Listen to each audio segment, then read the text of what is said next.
what I call the grand coalition of the status quo are all of the various people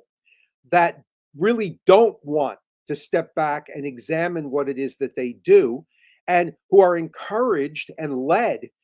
in this commitment to the unexamined life by the word merchants, the sophists of the ancient world, the media people all through ages,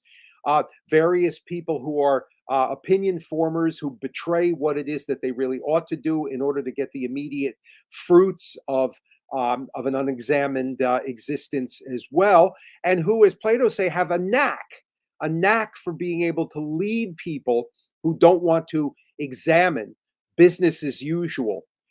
and who want to just simply go with the flow of the status quo.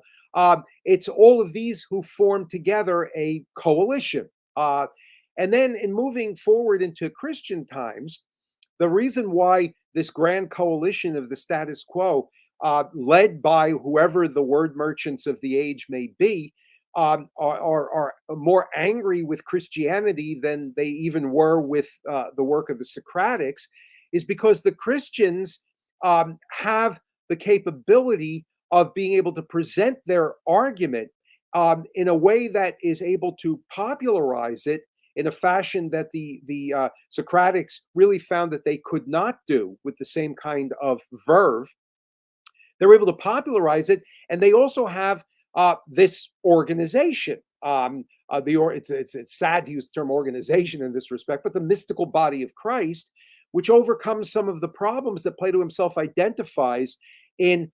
finding out how it is that the individual and the community that both need one another in order to overcome the lack of knowledge about where it is that they should be going in order to gain possession of the beautiful correctly. It overcomes this, and it enables the chief obstacle for getting that job done. It overcomes that obstacle for good. So it's an infinitely more dangerous enemy, and an enemy that then utilizes all of the tools that the Socratics had already developed as well. There's a wonderful book on early Christianity by an Italian woman whose name is Marta Sordi. I forget the exact title. Christianity in the Roman Empire, I think it is. It's been translated into English, and that book gives a nice catalog of the various elements that form this coalition of the status quo. And then that gets added to through the ages. But everyone